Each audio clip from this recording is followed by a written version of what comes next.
Talking Memphis Wrestling with Randy Hales is now streaming live on Fun Media at fun927.com and is always on Facebook, YouTube, X, Twitch, and at tv5wrestling.com.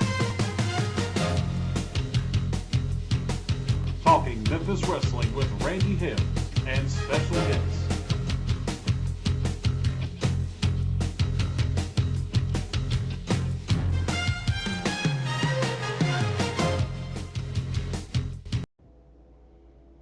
Today on Talking Memphis Wrestling, we will teach and educate you on the wrestling territory called Tennessee. This show today will be fabulous. Yellow again, everybody. It's Randy Hales all alone, all by himself, all ready to go with a big Talking Memphis Wrestling. Due to radio business, Michael St. John will not be here today.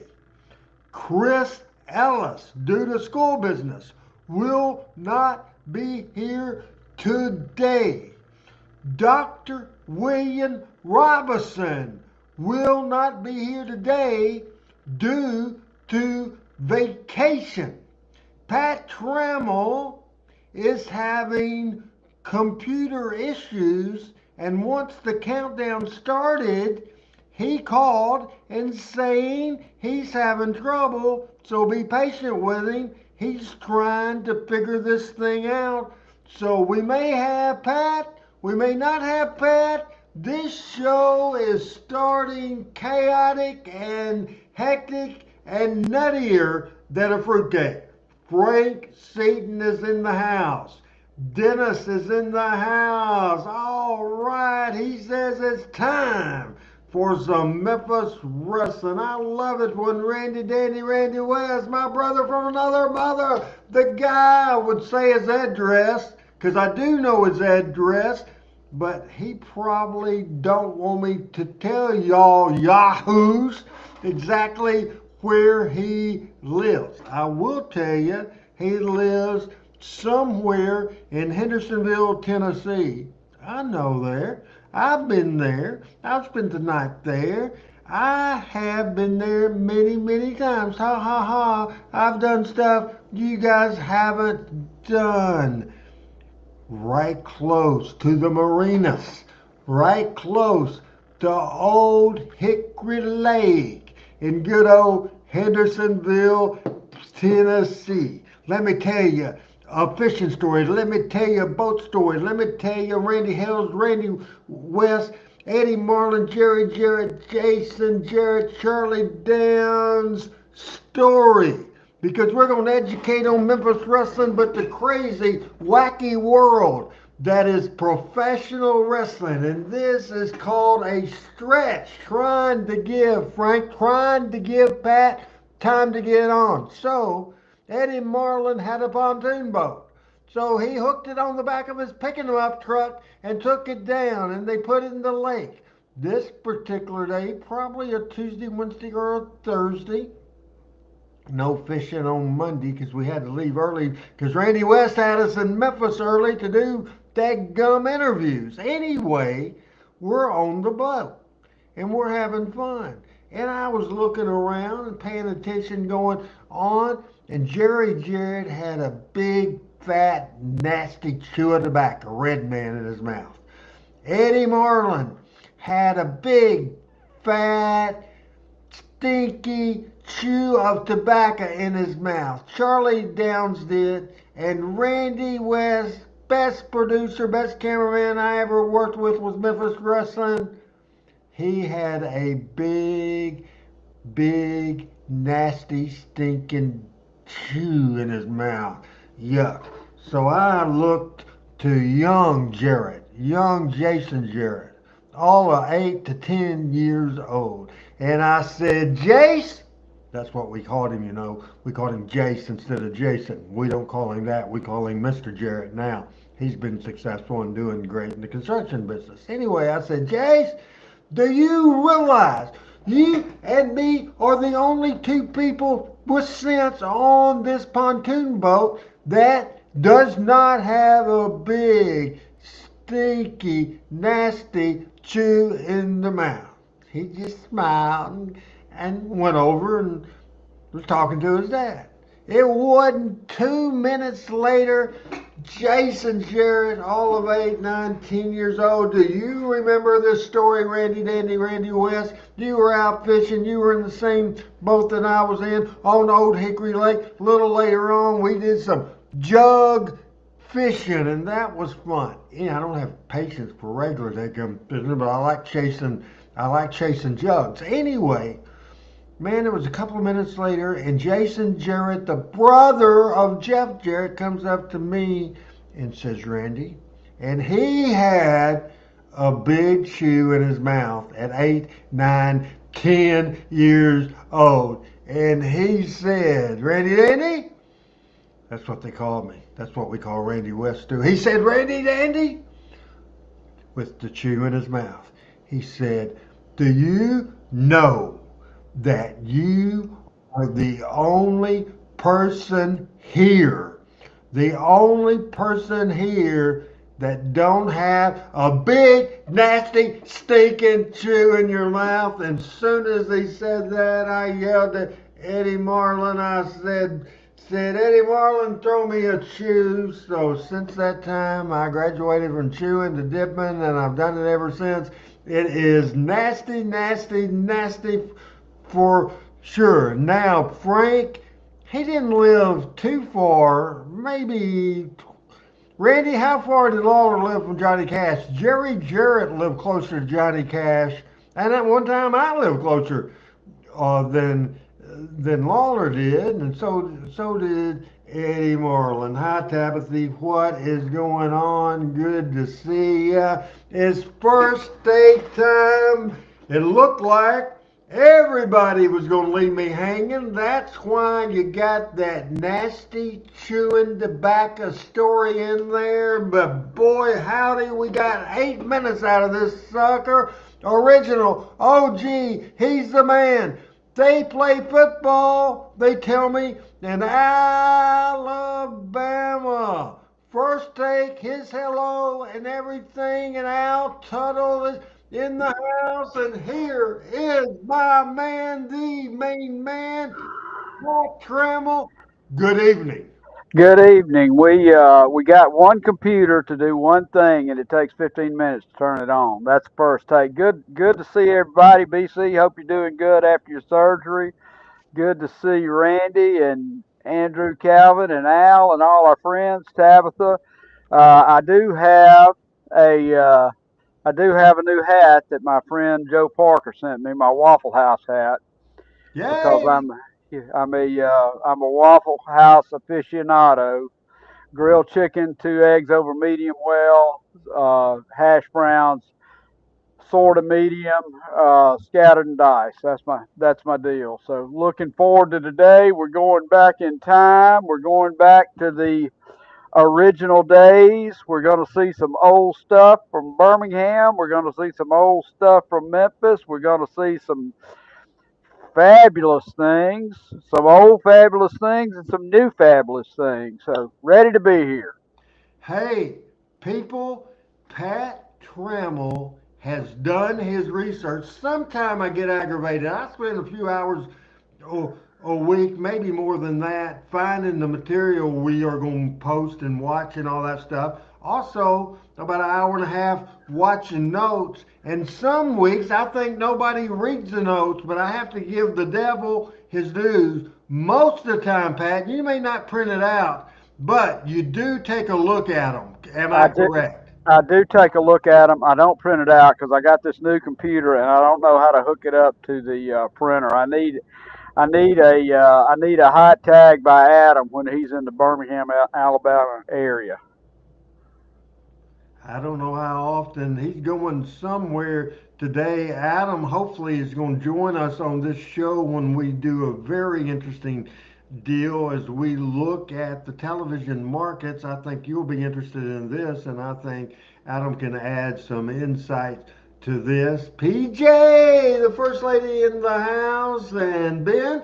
Maybe in another show. This show is absolutely packed. So, Recollections of Ernest Angel. I did not like him. And the choir boys, I did like them. Pat, is that your notes? That's my notes. I figured out I could open them on my phone and set them right here, so I am prepared. You are I'm prepared. I'm doing so well. I want to raise.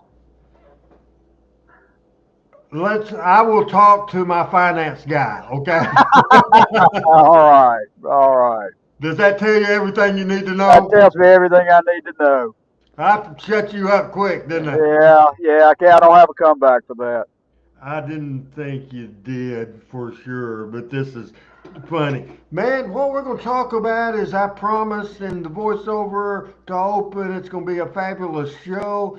Pat referred to that being a fabulous show, and we will talk about the fabulous Jackie Fargo, who was born on June the 20th, 1930, passed away June 24th, 2013, at 82 years old. He introduced the new Fabs on a date in, let me see here, and it was in October of 1982, where Jackie Fargo and the time Jerry Jarrett, and you mentioned it last week, Mr. Trammell. Remember mentioning last week when Jerry Jarrett was walking to his bedroom, passing his daughter's bedroom, heard some racket going on as far as music, said, "What is this?" And it was MTV, and that turned into the Fabulous Ones video. And now, because of copyright reasons, we can't show Everybody Wants You music video. This is where I thought Randy West was a good old boy, nice guy, friendly guy, my friend. When he started doing these videos, I knew he was a producing genius.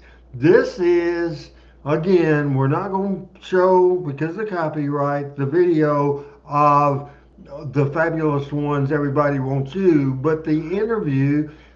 Randy, I was going to ask you this earlier on text. When you went and interviewed for this show, the introduction of the Fabulous One on Jackie Fargo's couch, I was wondering who was with you. If Eddie Marlin was there, if Bill Dundee was there, if Jerry Jarrett, I would almost bet my life he was there. So, Randy, if you could write in the comment section, this is one of the greatest interviews of all time, and I was just curious to know how much was laid out by Jerry Jarrett and how much Fargo just went out there and know the story and winged it.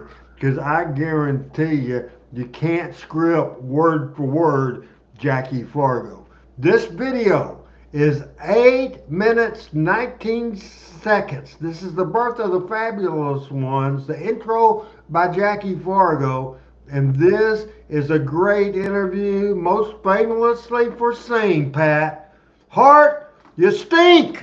You stink! You stink! Roll the video, 8:19.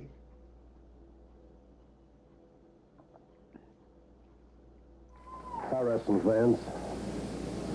Certainly good to be back on this TV again. It's been some time since. Randy says it was Jerry Jarrett. It's been nice out playing golf and then Randy West and Jackie doing Fargo. a lot of things that I never got to do as a professional wrestler for 25, 30 years. Real exciting, boy, to get up in the mornings and knowing you don't have to jump on an airplane or jump in a car and go wrestle that night and jump in the car and drive back and drive another 800 miles the next day or get in an airplane with your sore body and your mind really not straightened out yet. It's been real nice, but I talked with my buddy Eddie Marlin. I said, Ed, you know, them days fishing and golfing's about over. I'm watching wrestling on TV and get a little itchy. And that's what I done. I got real itchy. I looked up on my TV and you know what I seen? The worst imitation that I have ever seen in my entire life. Let me tell you something, Hart Pally. You don't know what a fabulous Fargo is. You have no earthly idea. You bring two geeks, two guys that you picked up off the street, and you want to make them fabulous dolls from New York. You can forget that, Hart. Let me tell you something, pal. You're a joke and they're a joke. What do you buy? A $2 bottle of dye, put it on their hair, buy them a $25 tuxedo. Let me tell you something, Hart, you punk. And your two little guys from New York. I sweated many a gallon of blood and sweat to be a professional wrestler, and I'm damn proud of it. And there's only one fabulous Fargo from New York, Pally. That was me and Donnie. The pictures you see with the tuxedos, the high hats, the original fabulous Fargos, and a punk like you, Hart, you're going to come along and steal something that I built up all of my life, that I put my pride and my glory in, something that brought me fortune and fame, Hart. Well, you stink, boy. You stink. Now, I'm going to give you some good advice. I promised Eddie Marlin I wouldn't cuss and raise too much cane on his TV, but I can't help it. You stink, Hart. You're too synthetic. New York dolls. What a joke. Let me tell you something, pal. If there's going to be any fabulous ones around, if there's going to be any hi-hats around and tuxedos around, it's going to be first class, and it's going to be who I pick. Not who you pick, Hart. You stink. You stink. You got nothing about you, pal. $25 tuxedo. What a joke. My socks cost more than that, Pally. When I walked around with the top hat on, with the gloves and the sequins, they cost something, boy. They didn't cost 25 cents. You're disgusting. You're disgusting to me. To think what I've put in the wrestling business and you want to come along with this. Well, let me tell you something, Pally. I went out and got me a couple of guys. Tough. That's what you don't have, Hart. You got to be tough. You got to have a heart. You got to have a heart as big as a watermelon, not big as a peanut, like you and them two geeks you got. Well, Pally, I got me two wrestlers, and I'm going to put the high hats, and I'm going to put the tuxedos on them. But you know what they can do that your boys can't do? They can fight. They're tough. And if you slap them, you know what they'll do to you? They'll slap the hell out of you. They're going to do that. You're not going to smack them upside the head and walk off and prance around. Time you get your fist back from their jaw, by gosh, you're going to have one upside of your head. That's the only way it's going to be with me, pal. I'm back. The fabulous Jackie Fargo's back. Not as a manager, as a consultant. I'm going to advise these two men. And when I say men, I'm talking about men. Tough, rugged, fighters. That'll kick your teeth in, Hart. You better not show up there. You better not show up in the arena with your boys with no tuxedos on and no high hats.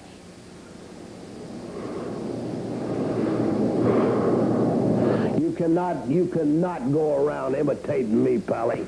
I will not give you permission to do that. You have no right, and you have the audacity of you. You little stinky stink. You stink. I got pride. I'm saying this to you right now. I am out of retirement. I want to fight. I want to feel. I want to touch. I want to beat. I want to claw and scratch and dig. That's what I'm known for, and that's what I'll die for. And I'm tough. Don't you forget that, Hart. And don't you boys forget it either.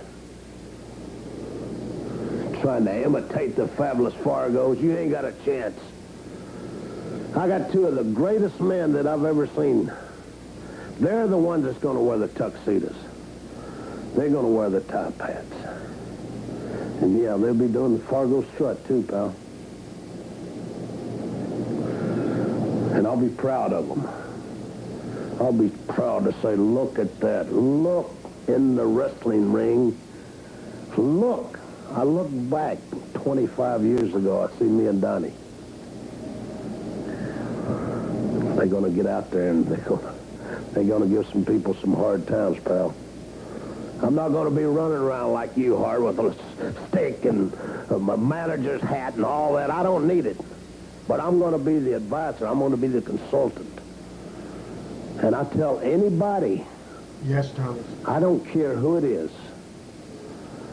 you must know this in the wrestling. As a professional wrestler, when you climb in that ring, you don't have friends.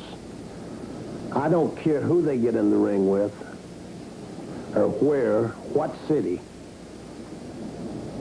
If they ever do not take my advice, then I'll back away from them. But I think I've got the team that wants to be the fabulous ones again. And I'm looking forward to it. And I'm telling you again, Hart, don't bring your boys with them little $25 suits on. That's all I got to say, Pally.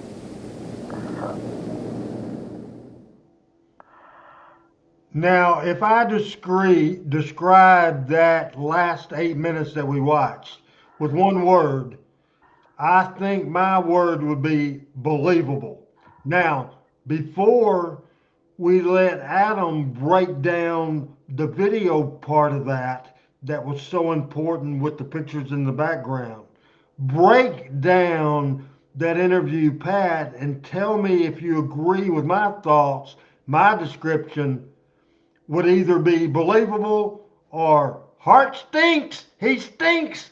Your thoughts? I mean, and I was sitting here and wanted to ask Randy if they just did that in one take. I mean, obviously there was no West. I mean, obviously there was no no cutaway on it or anything. And I just wondered if they did it once. But once he got going, I, you know, look,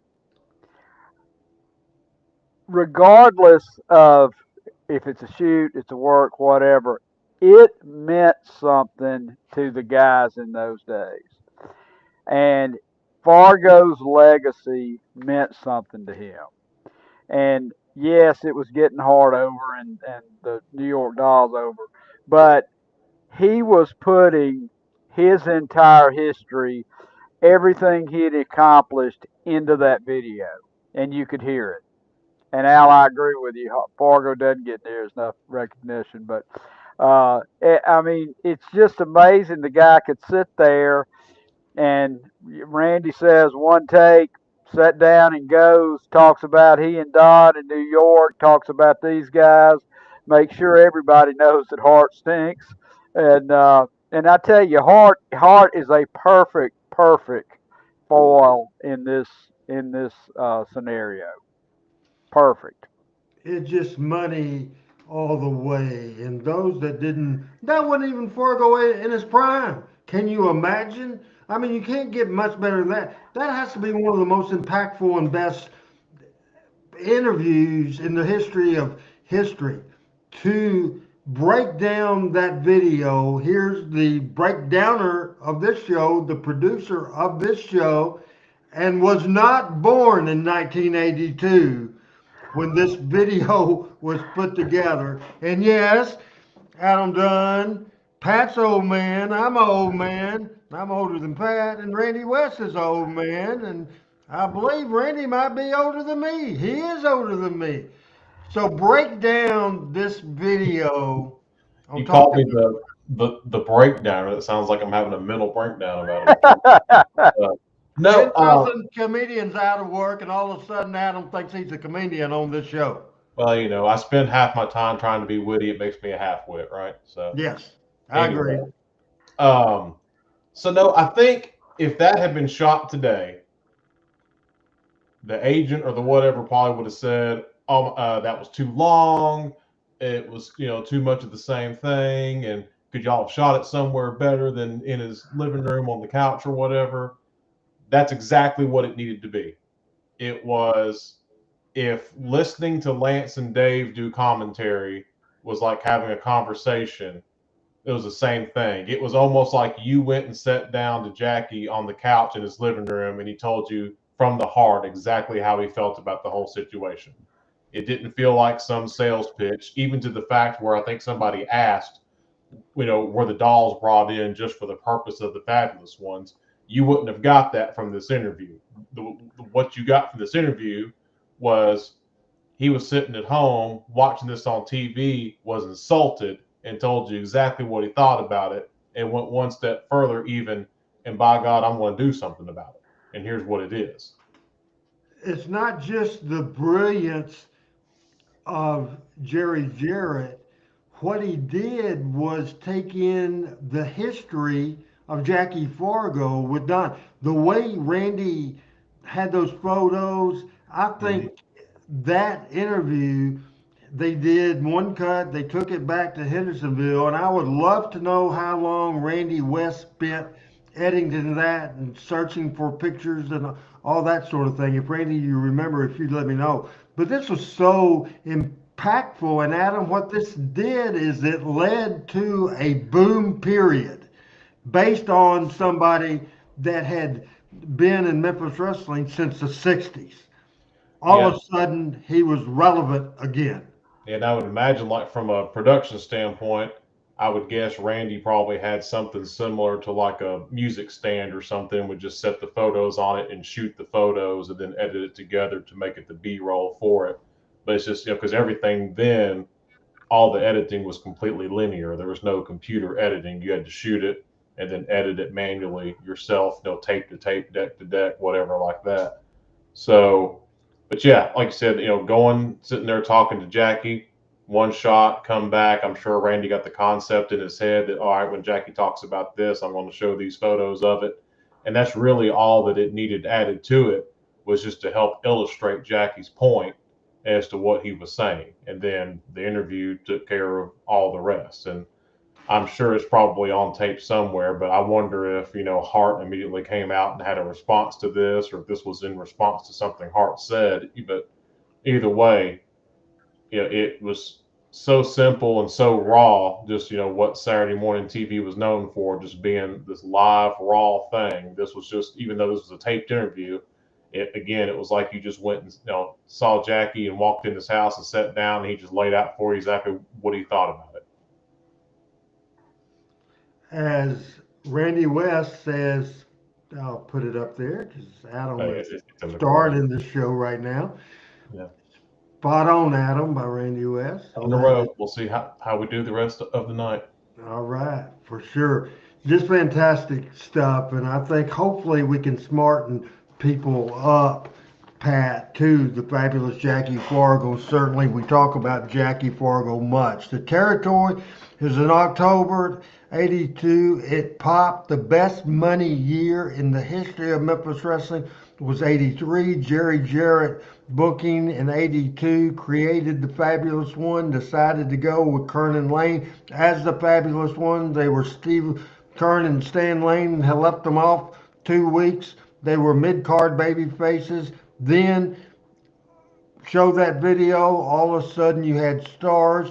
Immediately the territory popped. Immediately it popped. All through 83. In March 83, the big potential, and by the way, I just see William Stone's in the house. Hey, William, what's going on with you from West Tennessee? So, in 83 was the attempted takeover of Memphis Wrestling by Jerry Lawler. Part of the deal was Lawler would get a bigger percentage of the company, and also he would take over as the booker. So the rest of 83, Jerry Lawler was booking starting about March, January, and February, based on the Fabulous One's debut in October, was just great business. Things was rocking and rolling. Lawler kept it going. It became the highest grossing year money-wise in Memphis wrestling history, 1983. However, in about March of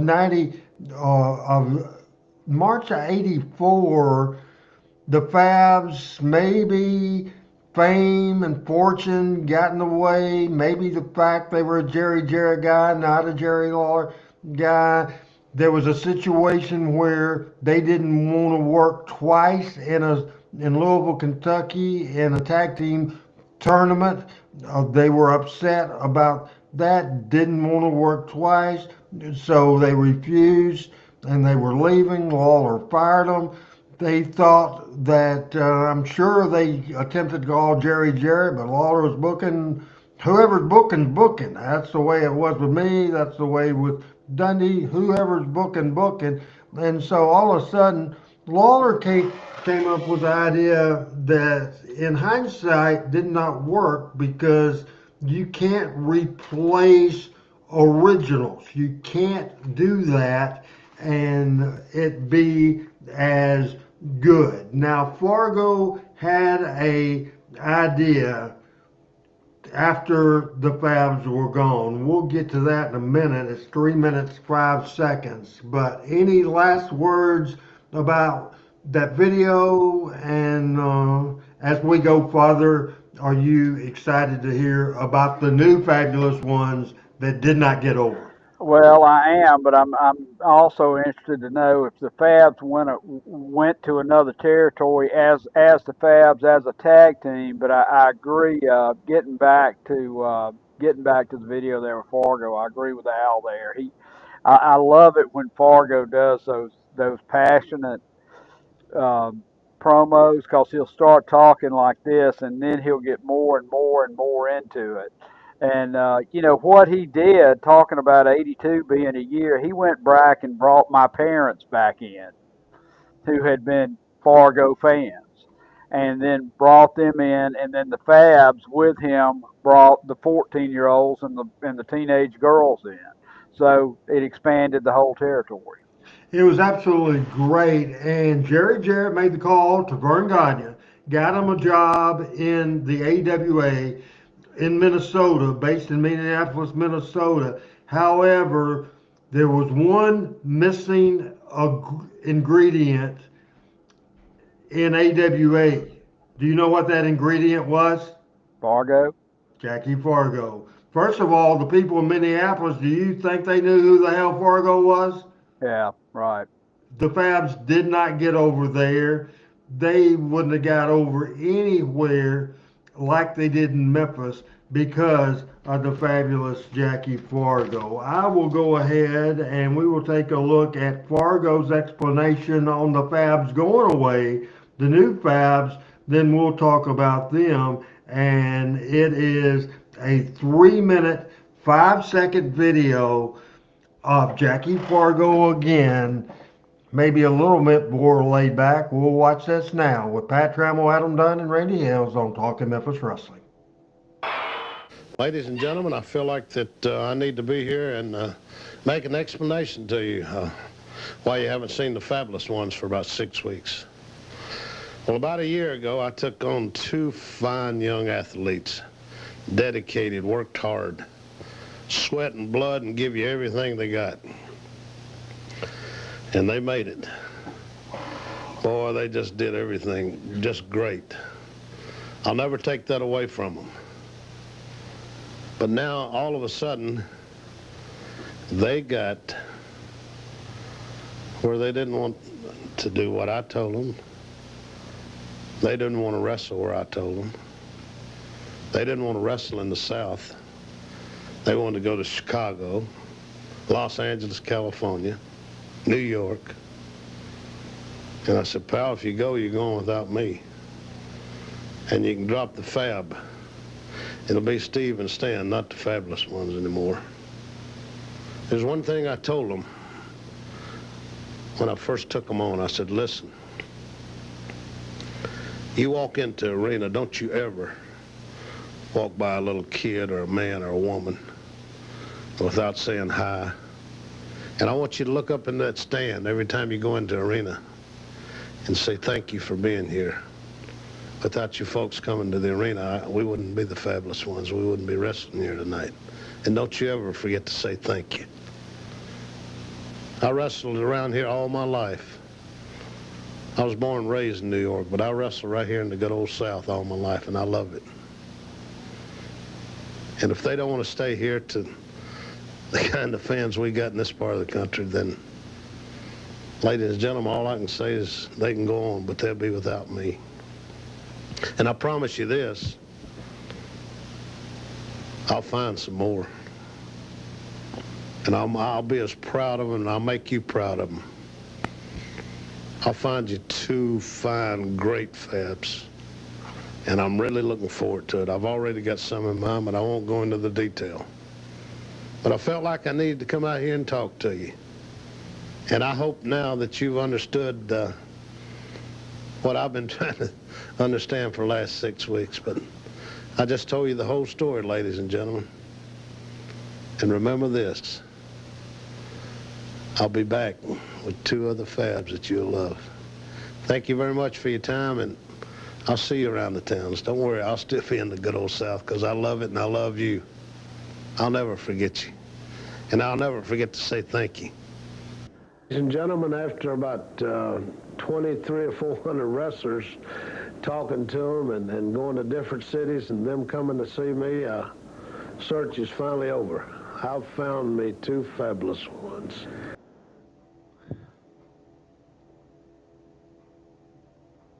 And there they are, Tommy Wildfire Rich and Eddie Gilbert. Eddie Gilbert was born on August the 14th, 1961, 5 or 6 months before I was born. He passed away, sadly, February the 9th, 1995 at 33 years old. Again, with Kern and Lane, Steve Kern is currently 74 years old. Stan Lane is 72 years old. The fabulous Jackie Fargo, everybody loved, certainly. He passed away in 2013 on June 24th at 82 years old. The new Fabulous Ones will be Tommy Rich and Eddie Gilbert. Your opinion on that video, Pat Trammell? Well, I mean, it's interesting because we saw Fargo put lightning back out of a bottle with the new Fabs. I mean the new Fabs, but now so we're going to try to do it with the new Fabs. And I'll tell you what, and we've talked about this a little bit offline, and we've talked about it over the years. Uh, you know, two great two great singles wrestlers here, and both over and in Tommy's case, over and heel and babyface, and Eddie heel and babyface over the years. But you know, couldn't think of any two better to take a shot at this. Yeah, that's a good point. Adam, if you could put Al Tuttle's comment on the screen for me, I just see that it's pretty lengthy, and I don't know exactly what he's said. As here we go. RH, would you have Jackie Steele have a tag team totally opposite of the Fabulous Ones? How would you have used Fargo after uh, the Fabs left? First of all, I'm hoping I wouldn't have left. I wouldn't have lost the Fabulous Ones. I would hope that wouldn't have happened. It's hard to second guess Lawler for bringing in Tommy Rich and Eddie Gilbert, two fantastic wrestlers in the ring, better than Stan and Steve, my personal opinion. To say how I would do that, I just don't. I just don't know, because it's when something doesn't work. I think then you say, "Well, that didn't work." But I am sure everybody involved was thinking that would work. But obviously, Fabs were so over, and New Fabulous Ones. It was uh, went from the Tinny Barber type of thing, and Tommy Rich and Eddie Gilbert both a little older and been used in other roles, and the main thing was that people just didn't watch a copy. Hey, we're going to take a little break as we come back to segment 3 on this show with the photos of the week. A special conversation with a special image that I found is coming back after we take a break and reset the show with Pat Trammell, Adam Dunn, Randy West is remote producing. Adam, everybody. Heck, Adam, Pat, Michael's not here, and Chris isn't here, and William's not here, but we're here, and by God, we're going to reset and be back on Talking Memphis Wrestling on a Tuesday. Live from TV5 Wrestling Action, 11 o'clock Saturday.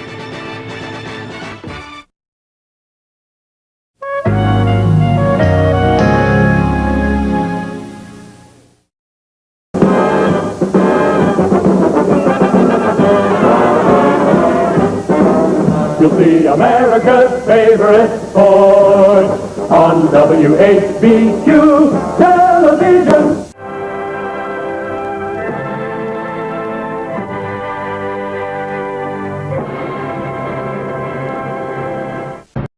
All right, here we are talking Memphis Wrestling. Image number 4831. It's the very last image on there. Pat, take a close look at this because this is interesting. This is the worldwide TV wrestling schedule for Gulas Welch, also the Tri-City area. And we're going to look at these.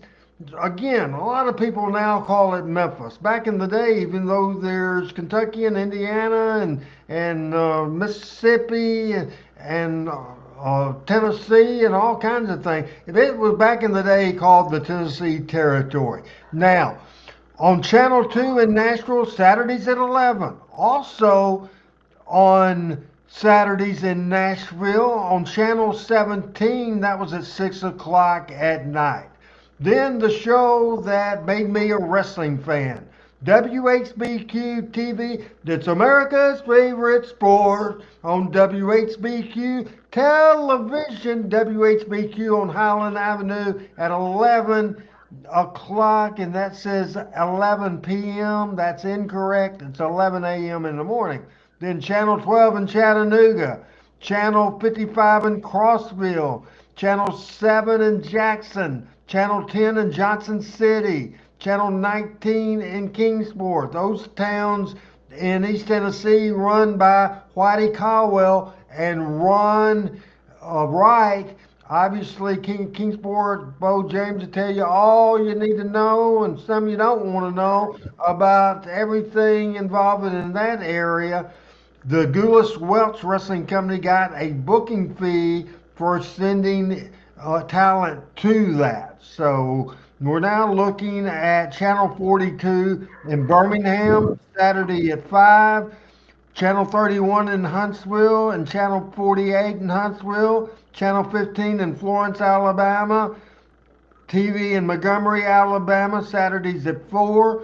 Louisville, Kentucky was on Saturdays at 4:30. Tupelo, by the way, that's on Channel 41. Tupelo, Mississippi, Channel 9, WTVW TV at 1:30 on Saturday. And certainly there is also wrestling in Evansville, Indiana, Sunday at 1 on the longtime home for wrestling in Evansville, Channel 7 in Evansville. So looking at this weekly territory, tell me what channel numbers out of those markets did you watch? Well, I'm curious, what year is this, Randy? This is early 70s. Early 70s. Okay, well, I would say this is probably a channel 42 is what I watched this wrestling on, and I also got the Chattanooga station originally, but channel 42 came on at 10 o'clock Saturday night for years and years and years, and I don't remember particularly in the early 70s there being a move to that, but maybe there was for some period of time. It is interesting to me that they're showing competing shows in the same town. I mean, not competing shows, but they're running on two separate channels in the town. Now, So Randy, would that be kind of like they did? Would they have the A and B show in those towns? Back in that time, I really can't answer that question. I would say that's probably true. Pat Rose is watching, and Pat Funny, Rose all is three of us on talking the about screen at the same Channel time. 12 in Chattanooga. Adam, what you're thinking about this list of the television in the Gulas Welch towns in the Tennessee territory?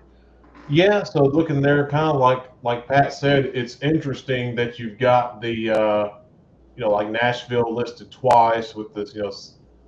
I just I just wonder, did they air the same show at 11 and then again at 6, or if they had like the studio show ran at 11, but did they go and shoot the Nashville like show and then air the arena show at 6, or I don't know if they were doing that at that time. And Randy West wasn't shooting it at this time, right? This would have still been Mike.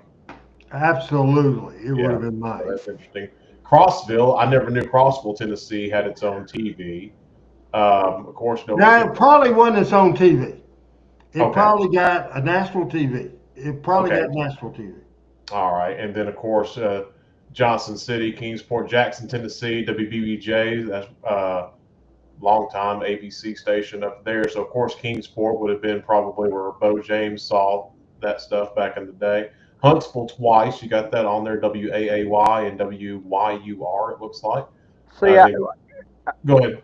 to make a comment, I would not be surprised um, if the Huntsville talent would run from Huntsville to Birmingham, but they could not have done a show at 2 o'clock in Huntsville and got to Birmingham for a 5 o'clock show.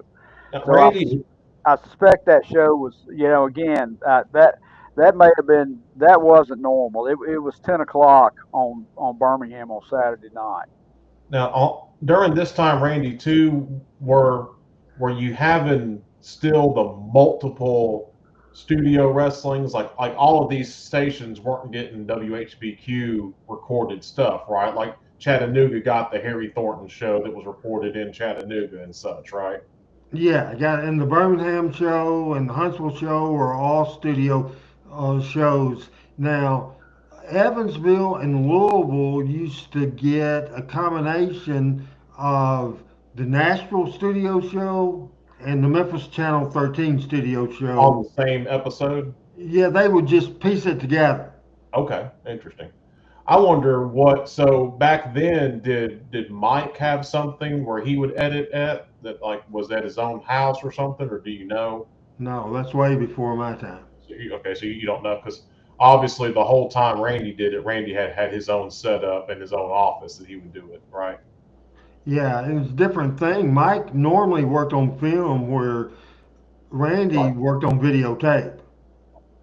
Randy probably would have started with, I would imagine, probably 3/4 U-matic, and then, like you said, Mike shot probably the 16 millimeter film. But that's interesting because I've got some film here that Randy gave me that's got I think it had Tojo and some other people on it that we've shown that years ago. But that's definitely interesting and really cool to see the time periods and everything like that. And like you said, them having now they're showing Jackson TV at 11 p.m. Is that correct? I know obviously WHBQ was 11 a.m., but was Jackson Yeah, 11 p.m.?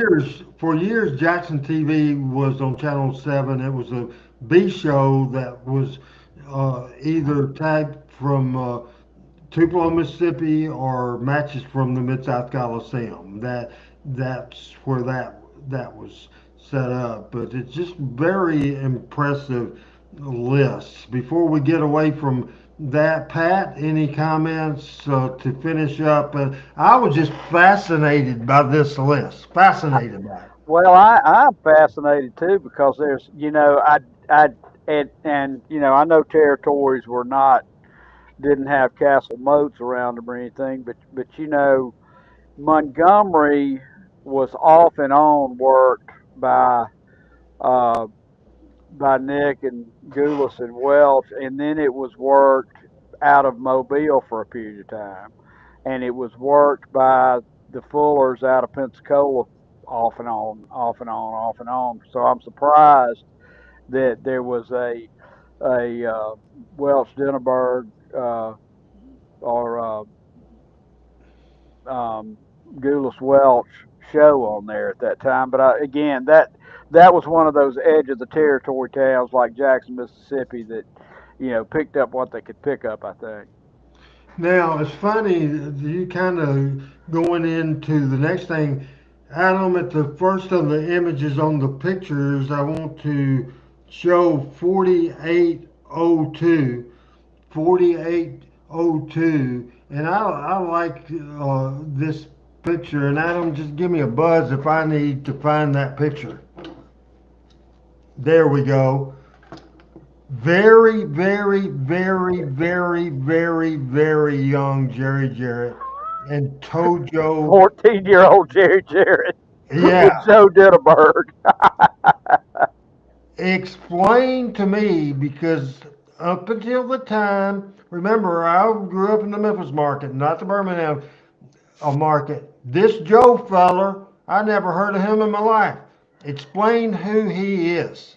Joe Denneberg was a jeweler in Birmingham, and he had a little monkey that would bang cymbals together, and he'd bring that out. He was a jeweler in Birmingham, and he had part of the town as the advertiser, and he would be generally, I think, if I remember correctly, it would be Nick Goulas and Joe Denneberg on the on the on the on the sheets for the shows at Bowell Auditorium. But it would have Goulas Welch. But I think Joe had a part of the town, and I know he was the major advertiser, and he would. The days weren't like they are now. He would come out and talk about the sales they were having, and he'd have a little monkey doing that, and then they would go back to wrestling. But he was a part owner of the town. Very interesting, and I did not know that at all. As Alexander says, was it possible to feed the Memphis TV on the satellite in the 80s? I don't think it certainly wasn't done. We would just take that Memphis tape that we did on Saturday morning, edited down. Randy West would do that, and then either Bus or Kerry or somehow or another give the thing. Adam, any words with this subject? It would have been possible, but I doubt anybody would have wanted to pay for the satellite time, A. And B, I'm sure Channel 5 obviously could receive a lot of stuff via satellite, but I don't know if they were transmitting anything via satellite. But all the live shots would have been probably by microwave. And I know that they didn't have a satellite truck at that time. So they may have had the ability to uplink via satellite, but again, it would have been super expensive, probably more so than just dubbing off tapes and sending them to the stations individually. Let's take a look at Shane. He Right. said, in the 80s, I watched Memphis on Channel 17 at 9 a.m. and it came on at 11 on Channel 2. That's Natural Market. It was the same show. Pat, I think you had another word. Yeah, I do, and my memory's coming back to me. The Levy's owned and own, and I guess Rhoda may still. I think she has to be passed away, but anyway, the Levy's Fine Jewelry is a pawn shop and jewelry store in Birmingham. And I want to read you a little bit about Joe Denneberg because I googled him and he came up, and I think he was Rhoda's father. But if you will listen, you will hear why he was important to if you understand the history of what it took to have a wrestling license. I think this will be interesting to you. Hey, and let's go ahead and put that picture up of him with Jarrett and Tojo as Pat reads this on Talk to Memphis Wrestling. This is exclusive business, people. All right. All right. Now this is from the history of Levy's Fine Jewelry. 1922. Shortly after returning home from World War One, Joe Denneberg married Ethel Levy and opened up Levy's in 1922 with the help of a loan from his mother-in-law. Levy's acquired one of the first pawn licenses in the state of Alabama and has become the longest running continuous pawn license in the state of Alabama. 1925. Joe Denneberg, with the help of Lou Raymond and Joe's brother Simon, diversifies into fight promoting, bringing boxing to Birmingham and arranging bi-weekly bouts at Rickwood Field and Legion Field. Now, Rickwood Field would be like, what's the old baseball field in Memphis they used to have wrestling at? I'm sorry, what's that question again, Pat? What's the old baseball field they used to have wrestling at? But Years and years ago. Chick Stadium or Tim McCarver? Yeah. Where like in the 20s they had it. No, it And wouldn't have been that. It was Okay. it was at Rushwood Park. Rushwood, that's it. Yes. Anyway, again, Joe Denneberg diversifies into fight promoting, bringing boxing to Birmingham and arranging bi-weekly bouts at Rickwood Field and Legion Field. Joe would go on to become an appointed member of the Alabama Boxing and Wrestling Commission. So that was his value to Nick. And I have heard Cornette talk about it, and Randy, maybe you remember it. Like wrestling commissions were a real thing, Absolutely. and it might be helpful if you explained what they did, what you could do, what you couldn't do. Well, what they didn't do shit. That's what they did, except have their money out. Now, in most athletic commissions, they just come, make sure the wrestlers were licensed. They would hold their money out for the wrestling license, the referee license, the ring announcer license, the timekeeper license, the promoter license, the matchmaker license. Then they would get a percentage of ticket sales on every ticket sold during the building. So sometimes they would leave more money than the wrestlers would. In most cases, they would leave more than anybody except maybe the main event talent and the main event talent got paid by check weekly, so they would leave the building with no money, and the athletic commissions would leave the money with cash, and who knows if it ever got to the state of wherever going on. But Bill Watts, I've heard him be interviewed about it, and Cornette. I mean, they could shut you down this afternoon for nothing. In later years in the 80s, the Kentucky Athletic Commission got real bad.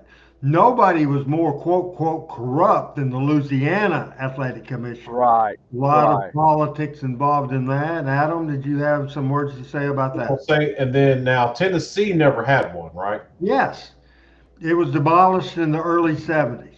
Right. Okay. See, but during Mr. most Coffey was one of the commissioners of the Tennessee Athletic Commission. right, and that's where a lot of times, even after it was gone, they would refer to him as like in that capacity or whatever. But Yes. during most of the Jarrett run on, there wasn't really a commission in Tennessee, right? Certainly, the first part of Jarrett's run as a booker that started in 68 Yes. through probably in the 70s. By the time Jarrett Promotions started after the split, there was no athletic commission. Somebody might look Well, up.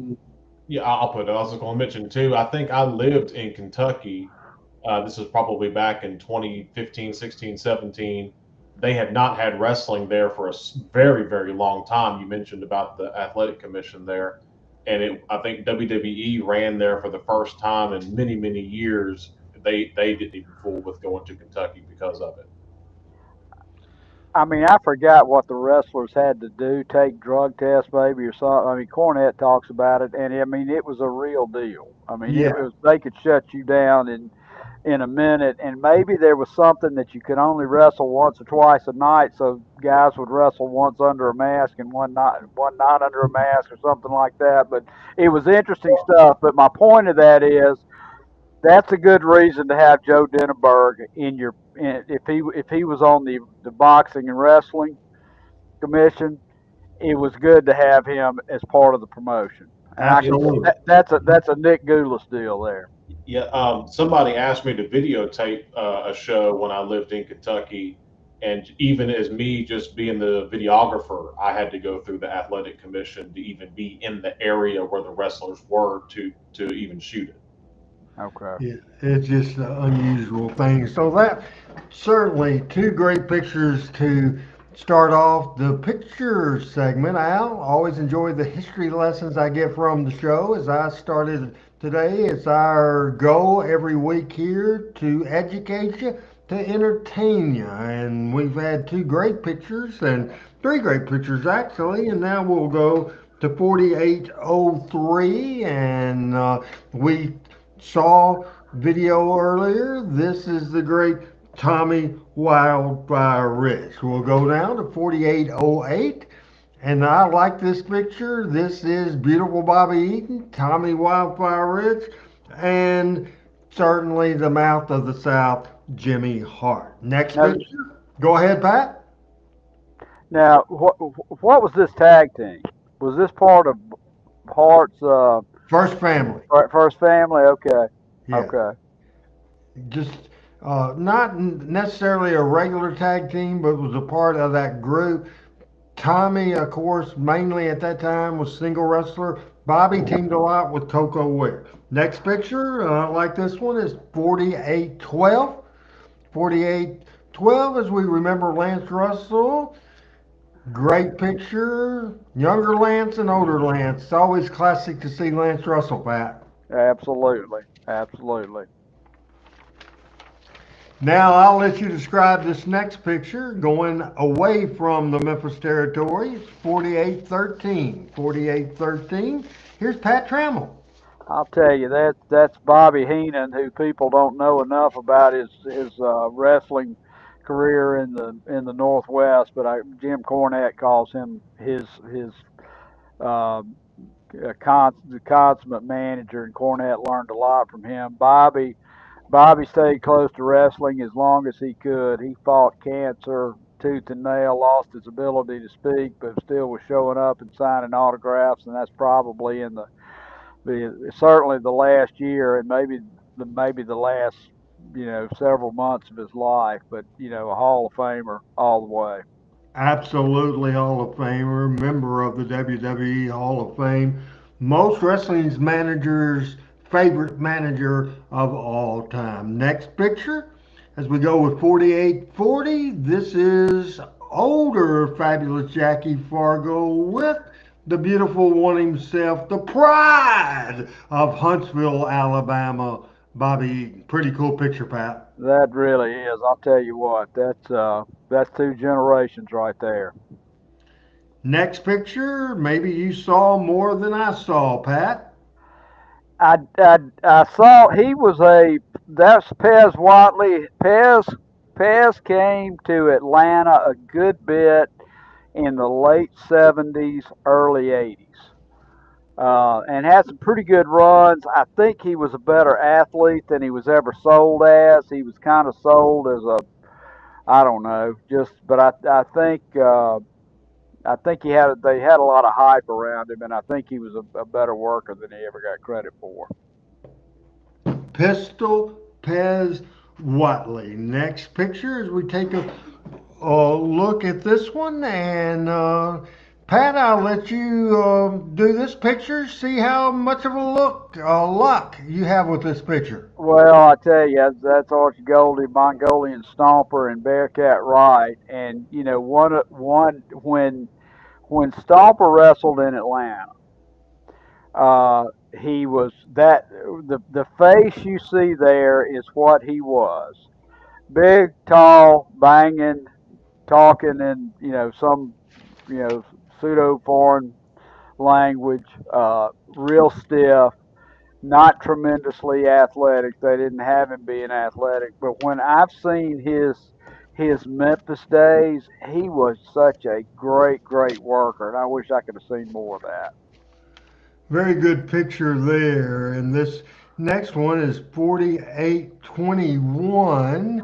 And no, it's not 4821. I guess, I don't know if I just didn't put the picture on there. What was this tag team called, Pat? Who are they? That's Al Green and Phil with Sam Bass.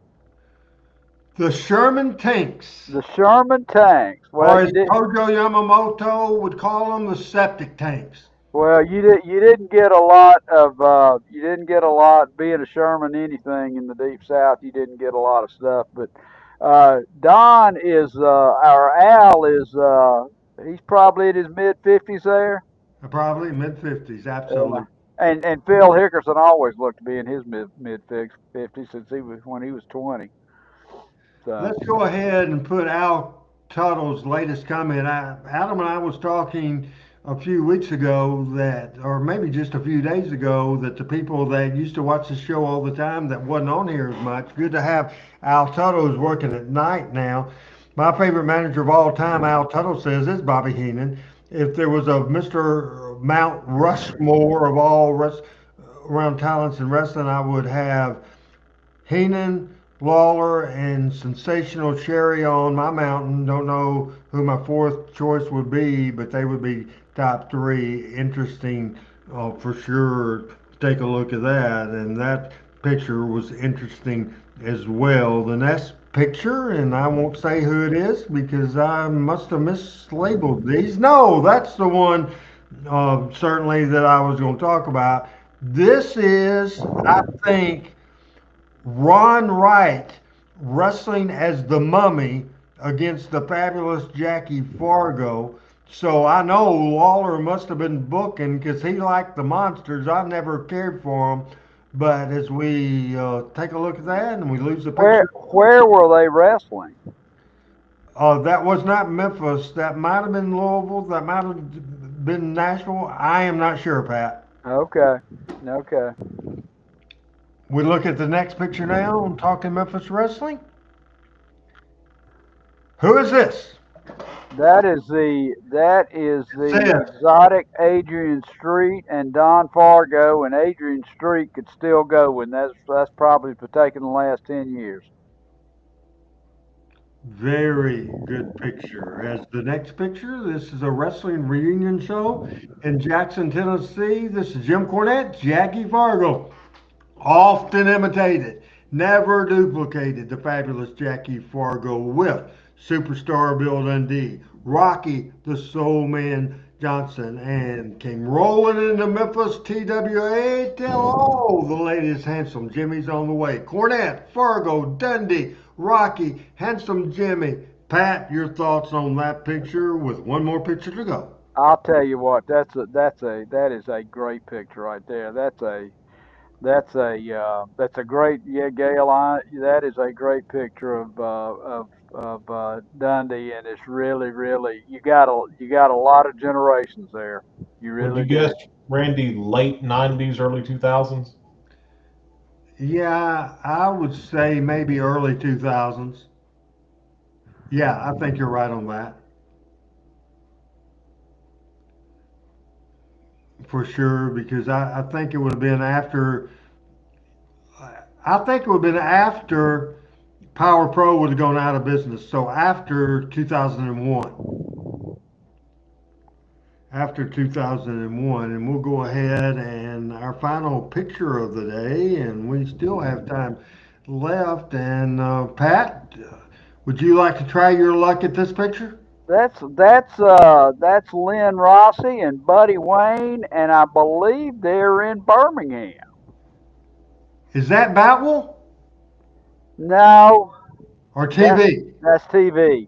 That's TV. That's TV. But oh man, when did Buddy start wrestling?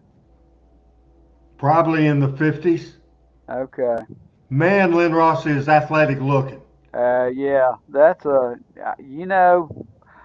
may be the Huntsville Auditorium, but yeah, Lynn Rossi was certainly a great athlete in his It younger almost years. looks like it has kind of an arched roof and maybe a basketball goal that's kind of tucked Yeah, up behind it. yeah, Yeah. you're right. You're right. I wish Michael were here to take a look at that. Let's save that and let him take a look at that when he gets back. You look at the people in the audience, I would guess this would be, what do you think, maybe 60s? Yeah. Late '60s, early '70s. There Yeah. there's some there's some there's a little bit of hair there on the. You got to look at the hair on the young guys.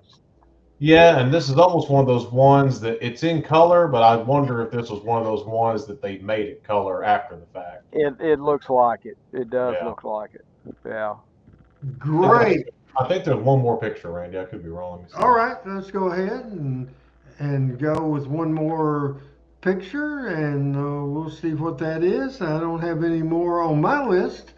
It's the same one twice. Okay, all right. Great start of talking Memphis wrestling as we started with the history of the fabulous ones. We saw a great video. Then we saw a video where Jackie Fargo said he was bringing the new fabulous ones in. That was in March of 1984. Then about August, things started going bad. Well, for one thing, this was not bad. Jerry Jarrett started booking, and he first thing he did was brought the fabulous ones back to Memphis. And the reason he did that was his team that drew a lot of money. Also, the Fabs did not like it up north. They were Southern guys, and they wanted to get home. And with Jarrett booking, they were going to do that. And so, what would you do with the old Fabs? At first, they just called them Tommy Rich and Eddie Gilbert. And then we have a couple of videos of the breakup of the new fabulous ones. This video we're going to show right now is 6 minutes, 6 seconds long, 6:06, as we watch that video right now on Talking Memphis Wrestling. You know, there's been a lot of questions asked around lately, what's wrong with Eddie Gilbert, and I appreciate this time to explain it to you. You know, Tommy Rich and myself were a top-notch tag team, and here lately I've been kind of hurt, but now I really got to say that I'm really, there's anger, and I'm very mad for a simple reason. I'd like to explain it to you, and that reason being is that, you know, a lot of times when you're a tag team, you discuss your strategy, you sit back in the dressing room, and you get ready to go out there in the ring and do your best. And Tommy and I would sit back in the dressing room, and he'd tell me, he'd say, Eddie, when we get out there now, I want you to get out there in that ring, and I want you to give it all you got, because, boy, you're young, you're full of vigor and vim, you can do it all. And I want you to get out there, wear the guys down, soften them up, give me that tag, and I'll come in and I'll win that match. Well, that seemed pretty good, but, all the time, finally, I guess I kind of got smartened up and realized that he was actually using me, and then going around telling everybody that, oh, I did it again, I won the match, and calling the wrestling magazines and the newspapers and everybody, and I think I have a little proof of that, if I could show that. This is 1984, around August. Flying press. One. Whoa. Well, his strategy worked. He went on, he got the international title match. But then he even turned his back on me. And that was something I never expected Tommy to do. But the thing that really got down deep in my heart was that instead of asking me, his partner, the guy that really went in the ring and worked my rear end off for him and really helped him as much as I could and thought I was his close friend and best friend, he asked Tojo Yamamoto to go out to the ring to be his manager and wound up winning the international heavyweight title. Oh, Yamamoto putting his nickels worth in. Here comes Ito. Rich back to his feet. Fires salt right in the eyes of Ito. Covers him with a flying press. 1, 2, 3, and we have a new champion. Now the greed begins to show in Tommy Rich, as you can already tell. Instead, like, for instance, let me give you a real good for instance. We used to ride up and down the roads together, and instead of talking about maybe going back after the tag team titles after he done won the international title, all I kept hearing was, oh man, if I could get a shot at the Southern Heavyweight title, the Southern Heavyweight title. And I Hey, Joe. over there, and I gotta be honest with you too, most of the time I was driving the car, and he'd look over at me and talk about the Southern Heavyweight title, and I kept thinking to myself, well, shouldn't I have a chance at the Southern Heavyweight title? I mean, he's already the international champion. Why shouldn't I get a chance at the Southern Heavyweight Championship? Well, it never came about. He was the international heavyweight champion. He got his shot at the Southern Heavyweight Championship, and the greed really started showing because he won it. And then, boy, he was Mr. Big Shot. We may have a new double champ. That's it. 11:46. Tommy Rich wins the Southern Heavyweight title. Well, now Mr. Big Shot has both titles, the Southern Heavyweight Championship and the International Heavyweight Championship. Well, as everybody knows, when you're a champion, you got to face all the top contenders. And at this point, it was King Kong Bundy. And Tommy didn't need me anymore as his tag team partner. He didn't need me as his manager like he did Tojo Yamamoto. But he did find a very, very special position for me as special referee because he knew that he would have his hands full with King Kong Bundy. Covers him up. This could be it. That's it. 10 minutes, 21 seconds. The Southern Heavyweight title has a new owner in King Kong Bundy. Bundy, that is the chain. Tommy Rich hollering at Eddie, and now he's hot at Eddie because Eddie didn't call the chain, and Eddie Gilbert leaving the ring. Then after the match was over with, Tommy grabbed my arm, he looked at me and he says, Eddie, you can't do that. You can't count me out. And there once again, Tommy was trying to use me, trying to use my integrity. Let me say something, Tommy. I'm not going to be used by you anymore. Not in tag matches. And speaking of tag matches, I'll certainly never be your tag team partner again. Now, one thing I want to say to you, the only contact ever that I want to make with you again is in the ring, because I want to prove to you and to any of these fans out here that doubt my word that I am a better man than you. And brother, I can back it up. And that's a promise to you and the wrestling world, anytime and any place. Talking Memphis wrestling, and we'll come in on that, Pat, in just a few minutes. But I want to see what Jackie Fargo and Tommy Rich had to respond to that. This video is 434. We'll come back to comment on both videos, then we'll get into the cards of the week. I got something special for you later on, Pat. Right now, we'll do that 4 minutes, 34 second video on Talking Memphis Wrestling. That'll go. You know, in all sports, there's not always one-on-one. There's team. And I was a team wrestler all my life. And now I had Stan and Steve, I had Tommy and Eddie, and I've had some other people, and I wrestled with my brothers for years. There's one thing that you never do in professional wrestling.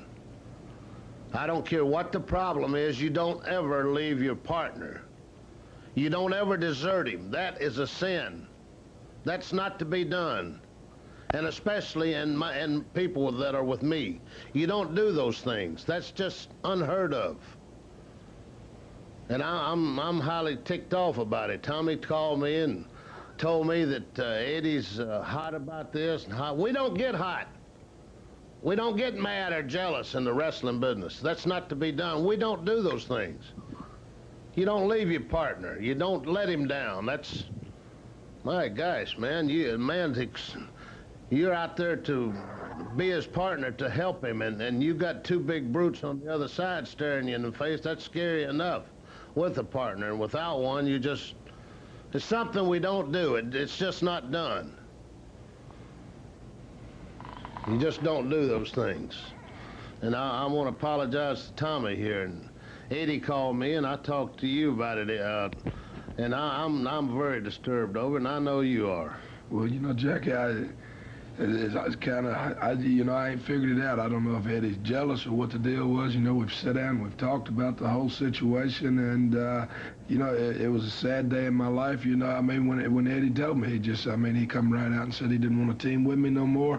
And you know, you got the Olympics going on, and right now it's the USA, and this was a big chance, you know, to represent the USA right there in Memphis, Tennessee. I mean, it ain't the Olympics, it's professional wrestling, but you're going for $100,000 and a chance to go to Japan and represent the South in Memphis, Tennessee right there. And I just can't believe that Eddie, you know, just packed up and left. Like I said, but let me tell you something. I'm coming to Memphis, the day's Friday. I'll be there Monday as Tommy's partner. I won't leave you, I won't desert you. I never have and I never will. I'm a hanger in there, Pally. Let me tell you something. In case you people, you teams, the other teams that are in this thing, sitting around licking your chops, let me tell you something, Pally. Training and conditioning is a way of life with me. It was just like going to school or eating breakfast. I did it all my life since I was a little boy, and I still do it. And I'm still rough, and I'm still tough. And let me tell you something, and you listen real good, pal. Tommy Rich is a man, and boy, has he got a lot to shell out, pal. And I'm gonna be there with you, Tommy, baby. Big Daddy's coming to Memphis. Yes, sir. You know, Jackie, it's kind of like a saddest day of my life, but I think you just made it the biggest day of my life. Right there in Memphis, Tennessee, the fabulous one, Jackie Fargo and Tommy Wildfire Rich. We're gonna be there, and we're gonna set it on fire in Memphis Monday night. Put a little reinforcement on that roof at the Coliseum, Pally, because we're coming your way. Dang, all right, man. You made my day, Jackie. I can't wait to get there Monday night. See you Monday night. Thoughts on both of those interviews? Quick thoughts on both those interviews. Good stuff on Talking Memphis Wrestling. Really good stuff, and having Fargo as moderator and mediator is just great stuff. That it? Those thoughts? All right.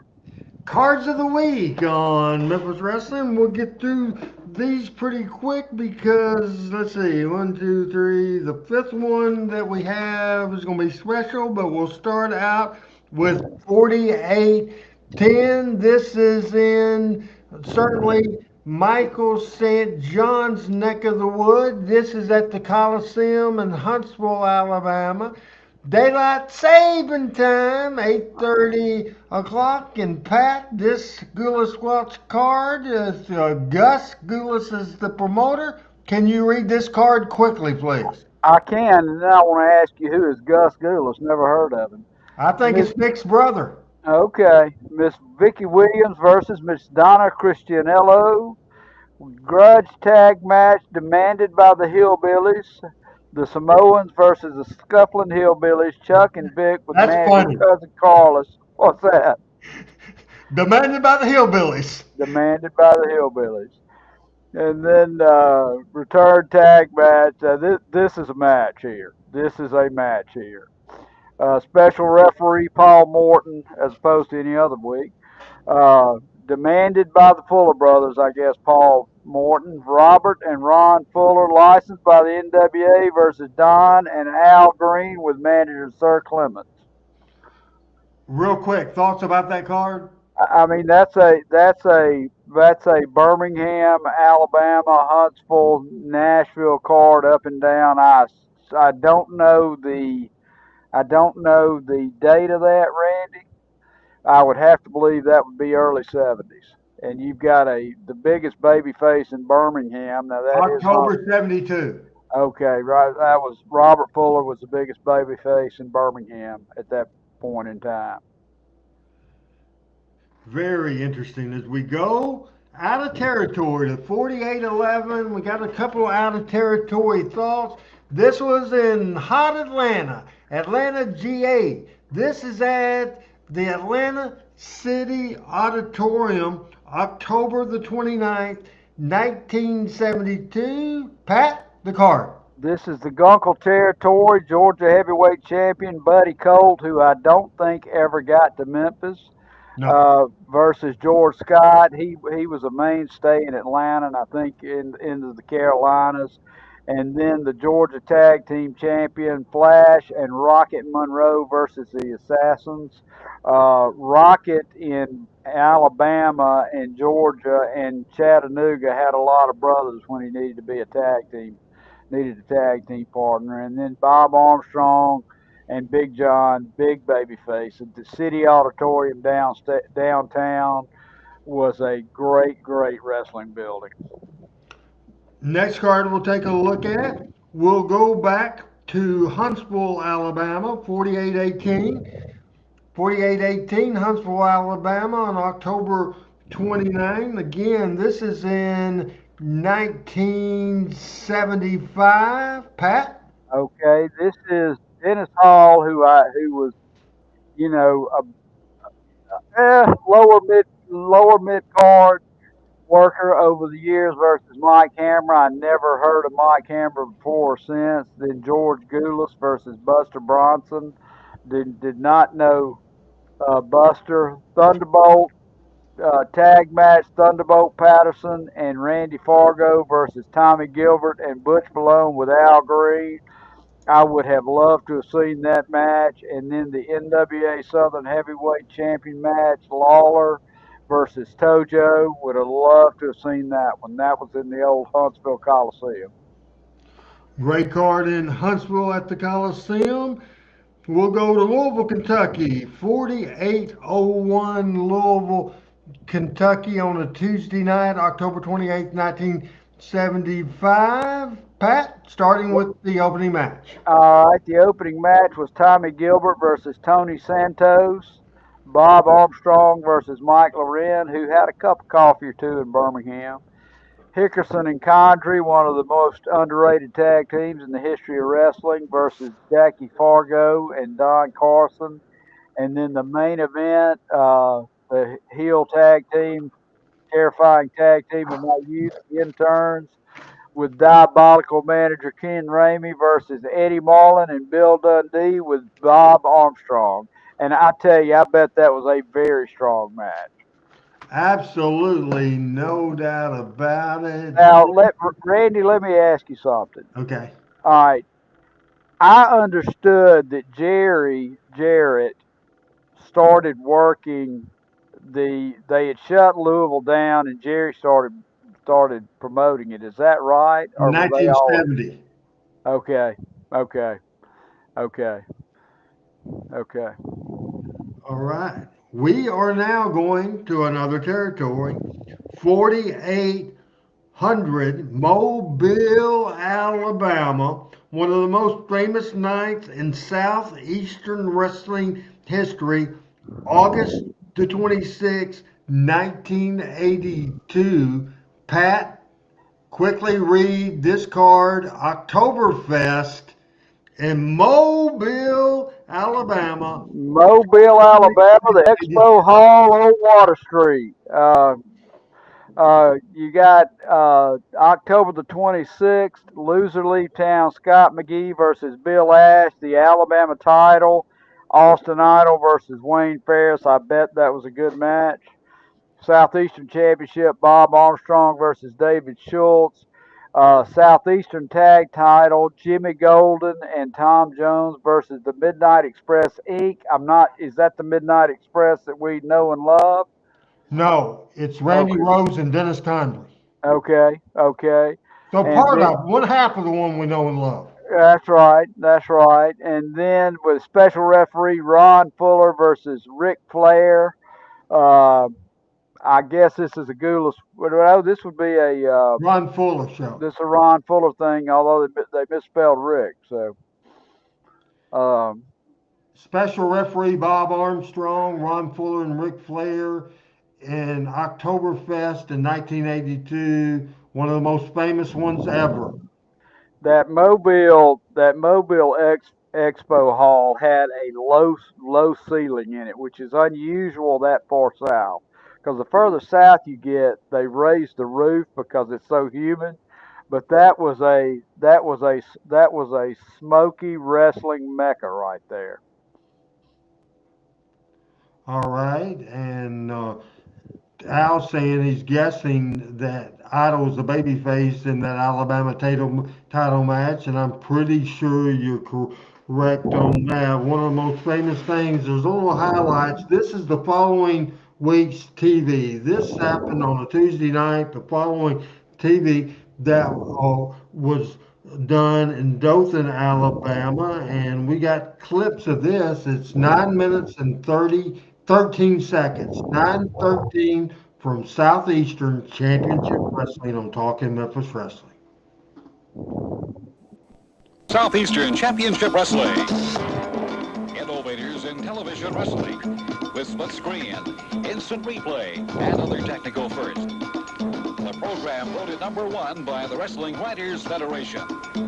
Join us now for a fast-paced competition of professional wrestling featuring the top stars. Do you like that opening, Pat? It looks like both Fuller brothers, doesn't it? Yes. There's a man coming back joining us at the desk right now. A lot of action coming your way in the next hour, and a lot of big issues taking place in the Southeastern wrestling area. Welcome back. I know the circumstances are not what you would like for them to be. No, not exactly, but I just have to say to your question, I'm very glad to be back and very glad to be healthy. Indeed. There are some people who are less fortunate than you this week, and one of those being your brother, Ron Fuller. That's true. You know, it's a dangerous profession, but now and again you run into somebody who has some kind of plan outside going in the ring and beating somebody heads up. And that one is Bob Armstrong, and he proves it with a piece of film that you've got. And I've seen it before, but I'd like to watch it again now and speak with the people, just face to face a little bit. Let's go back to Mobile's Municipal Auditorium. Championship, the NWA Heavyweight Championship of the World on the line as Ron Fuller meets Ric Flair. Special referee for this match, supposedly longtime friend of yours, friend of Ron's, and that's Bob Armstrong. That's true about the friendship thing, where it used to stand. You know, I've been wrestling for 11 years professionally. I started right out of school, and been friends with Bob Armstrong for 10 of that 11 years. friends, I say, is a lot in standard with what you're seeing right now. What you're watching right now, it symbolizes what I'm saying, in that Bob Armstrong appears to be doing a good refereeing job at this point. But I'd like to ask you right now, is it not obvious to you, after seeing the end of this film one time, that he had in mind the total time of this match, that Ron Fuller would not win the world's title from Ric Flair? Robert, is that not pretty obvious? Robert, let me say this. I'm speaking for myself, not for Rick, but I have sat and watched this film I don't know how many different times since this incident took place, and I still don't understand it. Rick, I don't know about you. I don't understand it. Well, the night in Mobile, I had a chance to be there, and in watching the match from the vantage point where I was up on the stage, a lot of little things escaped me, Robert, that may not notice unless you watch very closely. Right here, let me bring out the point again. You see Armstrong's hands thrown in the air, almost as if he was pleased at the fact that Ron had really tossed that world champion for a shot there and had him going good. That's the way it appeared to me. He showed that he was pleased. Now, from the outgoings at the end of the tape, you'll understand clearly that he could not have been pleased. I mean, if Bob Armstrong's going to go along, it's what he's done for 10 years. He's gone along 10 years supposedly being somebody's friend when he don't know what a friend is. He don't understand about that. He's got some need in his body. It's like you said, you don't understand it, and I don't think you'll ever understand it, Charlie, because you're an upstanding man. You're a righteous man. You know what's going on in life, and so you're not ever going to understand that. That's a bad part of professional wrestling right there. We're going to have to live with the Ron Fuller injury, and there's going to be some more injuries. Ron injured that right knee. We'll see the exact circumstances a little later in the match. Started the injury on. How many times before this incident, he'd had surgery on that knee 2 times that I know of, and going into that turnbuckle, this really, Rick, I would think, started the injury to Ron right here. Well, Ron's had to prove himself all through his career that, wrestling after our father, he was very successful, and they said, how good's the older brother going to be and the younger brother? We've been down that road all of our lives, and Ron proved himself in order to get this match with Ric Flair in the first place, and now he, just as it's obvious there, he's turned over Ric Flair's Holt, in which he's beaten so many men with, that figure 4, and I would say that that's putting Ric Flair's in the same position that Ron's in. Ron has a bad knee, he's hurt at this point, but it's obvious that Flair does too. Can the fact, Bob Armstrong, at the time that Flair was coming into the area, held on to the Southeastern title for so long, could the bitterness of being the Southeastern champion and not getting the title shot, it couldn't make a man do what you're fixing to see, I don't think. Can that? Well, it's obvious that it did. That, it's like a disease that grows on some people. It's like you saying you don't understand. I cannot understand. All I can do about it is just police the situation. That's my brother. And he means more to me than anything else in the world. He's my blood, my brother. And I'm back here, and people say, well, maybe you're not in condition, maybe you're not ready, this and that and the other. Well, put all of that aside, because I decided now was my time to come back, and I'm sitting here. I got a lot of fans that agree with me for sitting here and will back me down the road 100%. Well, I'm sure all the fans realize just exactly why you're coming back. They're watching it on television right now. But Robert, you yourself, not too very long ago, suffered a very, very serious injury to your neck. And this presents problems not only in re-injuring the neck, but in training and preparing yourself for getting back in the ring. I'll tell you, boy, that's a hard pill to take right there. To stand and have to watch, I've seen this thing, but I don't know how to watch it and try to mellow out my mind. There ain't no way to do it, that I feel something inside, and there ain't no way to hold it in.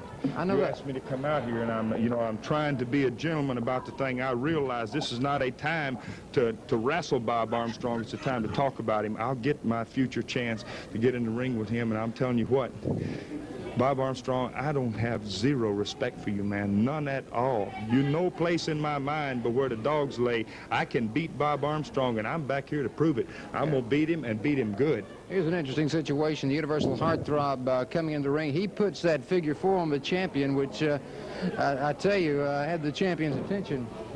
He's a good man. I have to say that for him, not because he saved my brother, but it's obvious to the people that he's got a good heart. And I appreciate him being there in that spot. And I just want to say this, you know, Charlie, I get up this particular morning, I look at the sky, and it's a happy day for me in and out all through the day because I don't hurt. I don't have any injuries, see? And I've been around a long time, for 10 years. I don't have to go down to Bob Armstrong and tell him what I'm going to do to him or how I'm going to hurt him or this and that. It's not necessary to my fans or to Bob Armstrong. He knows what he's done, and he's going to have to pay for it. Thank you very much. Still, I do not understand the situation. You have seen what has happened, and Robert Fuller definitely upset about the situation, and rightfully so. A lot of action coming your way in the next hour on Southeastern Wrestling. Let's go to the ring. Let's go ahead and come out of that. Well, let's listen to this. Let's listen to this. I don't owe anybody an explanation for anything that I do. I'm my own man. I'm not an island, but I can handle my affairs, and I don't owe anybody anything. Let's take a look at the videotape highlights of the match. Ron Fuller against Ric Flair for the NWA World Heavyweight Championship. As we You saw were this, special referee. and what let's is go going ahead through, and you come can out see of right that here right now, if we could, Adam, as they're just re-showing that action there and the switch as a heel of Bob Armstrong. And before we get a laughing Pat Trammell, I want to have, before we talk to Pat, I want Adam to come in here and his perspective, because I would bet money that's the first Southeastern Championship Wrestling that Adam Dunn had ever watched in his life. Compare that quickly, if you would, because we have about 20 minutes left in the show that we may go overtime. But compare it to Memphis. What did you think? Not really much of a comparison, honestly. Memphis was such a unique studio show. There was all kinds of studio wrestling at one time, but just you didn't.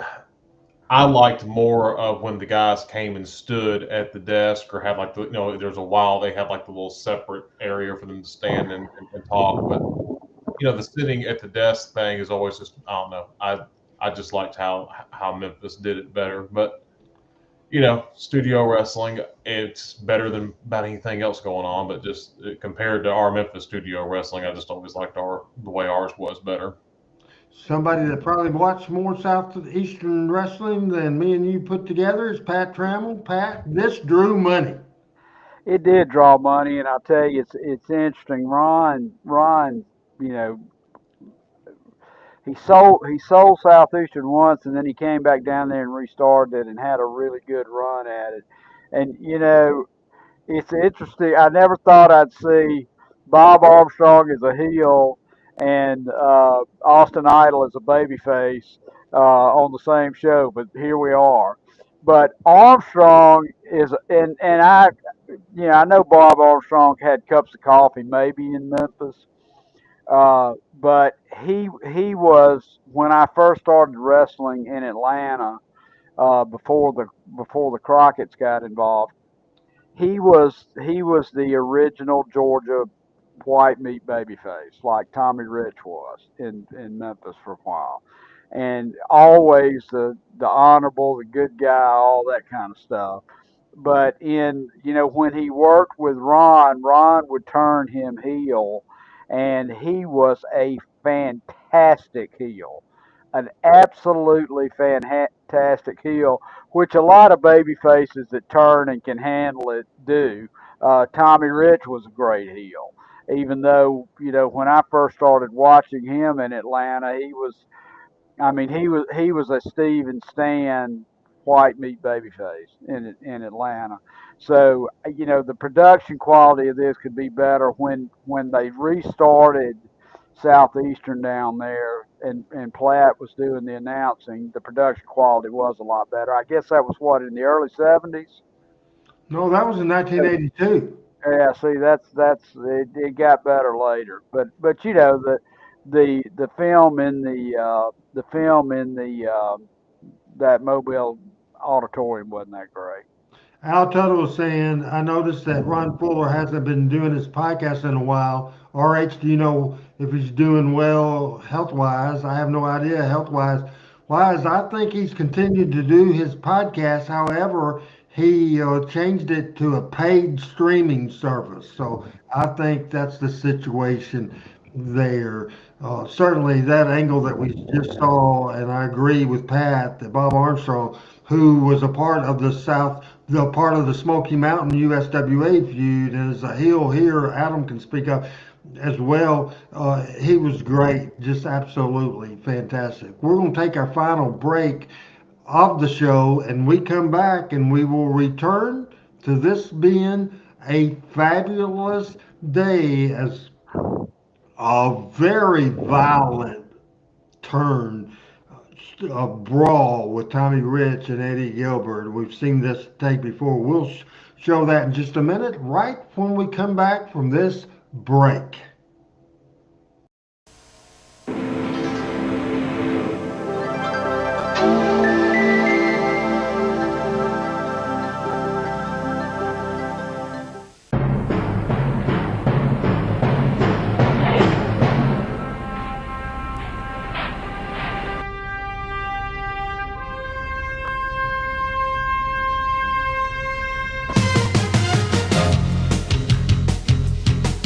Talking Memphis Wrestling with Randy Hill and special guests.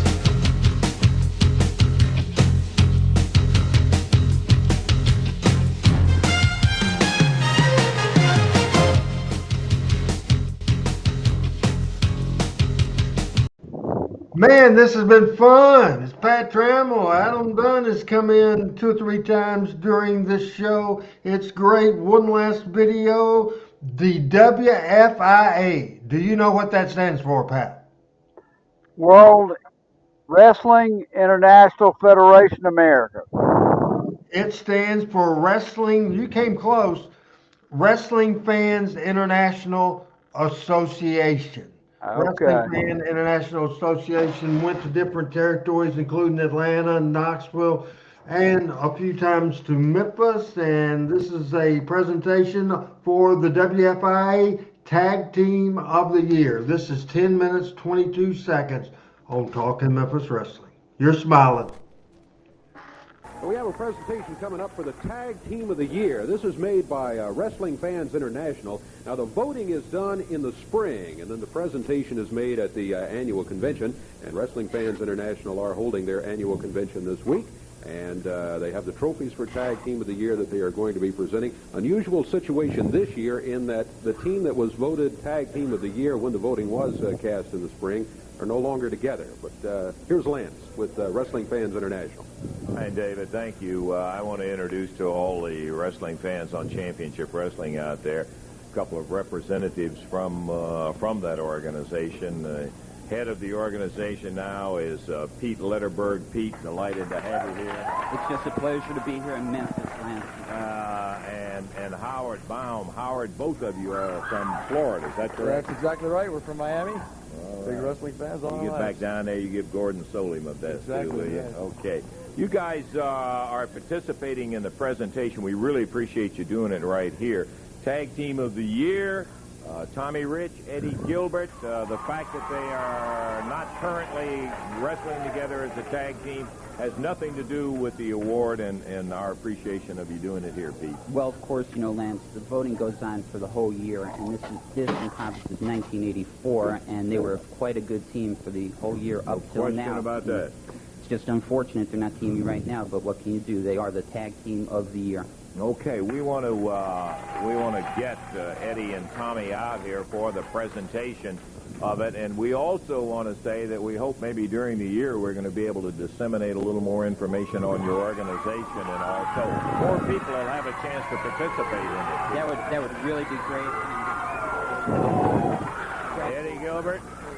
Okay, we congratulate you. It, of course, is rather an unusual situation, and I don't have to go into that. But there is your trophy as one half of the Tag Team of the Year. Well, Lance, thank you very much. I'd like to thank the WFIA, thank all the people for giving this to me. It's unfortunate, though, that it looks like you'll probably have to take Tommy's to him because maybe you people out here don't realize it, but Tommy is our international heavyweight champion now. He doesn't come to television anymore to do interviews or wrestle here. He goes all over the world now. Memphis doesn't really mean that much to him anymore. He don't show up here. He's such a big shot now, and a big man on the totem pole. And but you know, he's the one that turned his back on me. He's the one that turned his back on these people. And it was still up to me to be a Rich and Gilbert team. But no, he's really a big shot. But today he couldn't be here because of one reason. Because he's still probably running from me from the last time we met. Because he's such a chicken and such a coward, brother. That's all that's wrong with him. So I like to thank everybody for my. That's the only thing.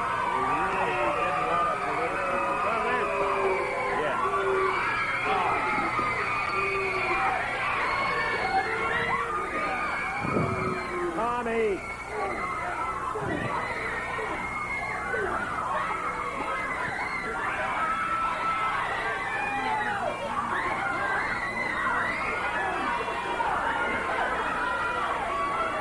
Tommy.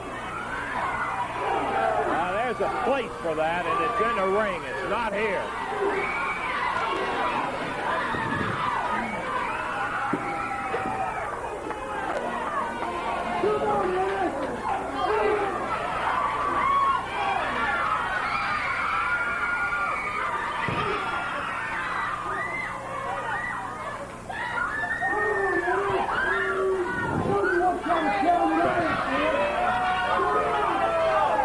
Sorry, Pete and Howard, and we thank you for coming here. We're going to take time out, and we're going to be back in just a moment.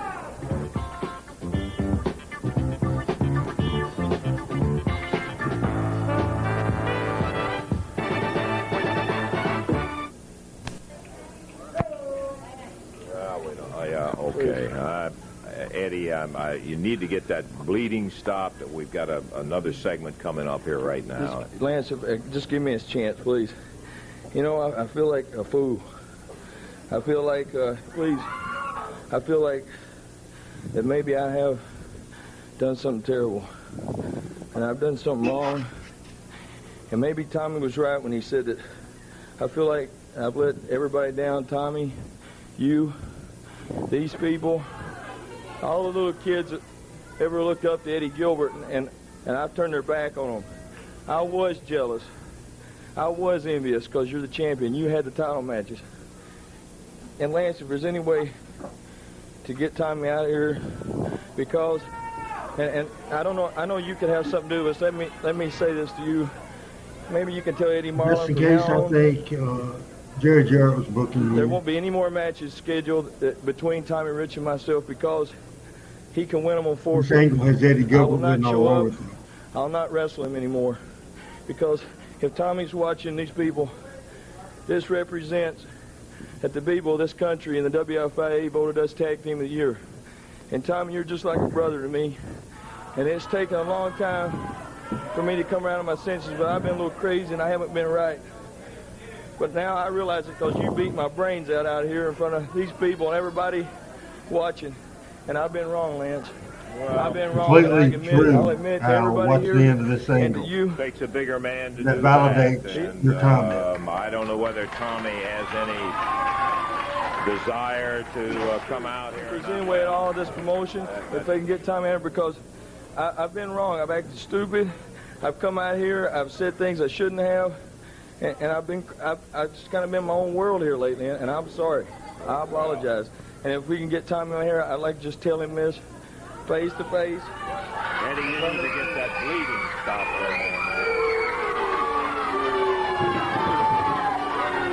Lance Russell, the best in the world. And hello, Mike. An unfortunate situation, but I appreciate you being man enough to stand up here on television. And Lance doing his part as well. Right. Tommy wearing that leisure suit. Remember those? Oh, yeah. I haven't been the man that I said I was. You're a better man. You're twice the man I am. You're a former world champion and international champion. And all I'm saying, let's forget it.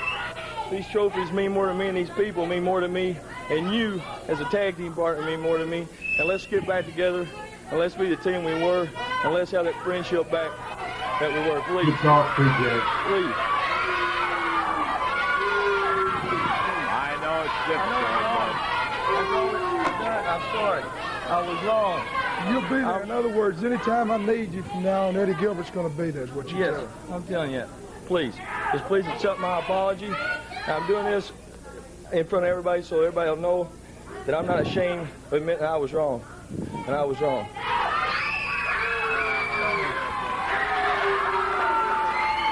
I'm delighted.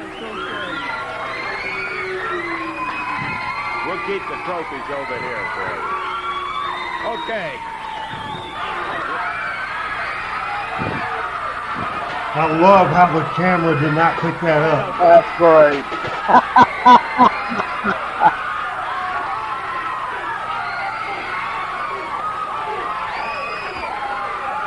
Now we got Eddie Gilbert busting Tommy Rich open, and all that stuff he was talking about was just hogwash. I love Lance's I'm offended voice. Yeah. Listen to the people, Pat. Let's get this guy out. Boy, you deserve anything you get from now on. I'll guarantee you that. I love how Lance talks to him while he's doing it. You deserve. As Al says, Lance's face told it all.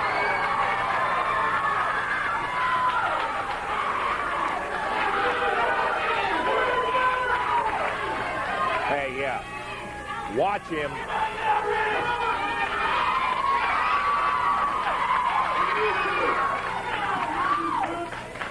And I'll tell you, we don't care if you never come back in here.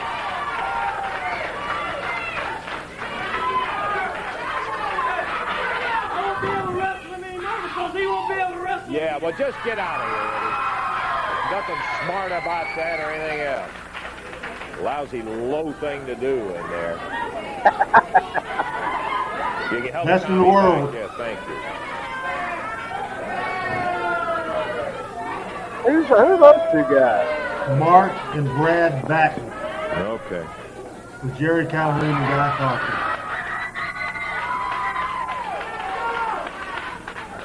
Yes, Greg. Ron Michalowicz, I think. Okay, Tommy got waylaid. Or maybe it was Mike Stark. He did stuff with both. Helping him back to the dressing room now. All right, where are we? Yeah, well, I'd rather, okay, thank you for helping out with Tommy.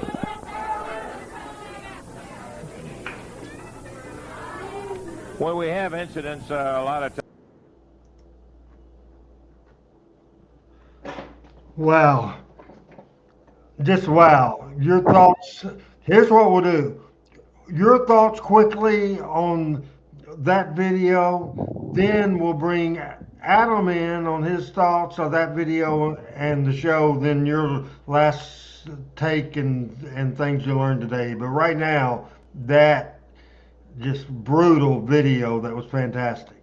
I mean, Eddie is the last of the old school heels.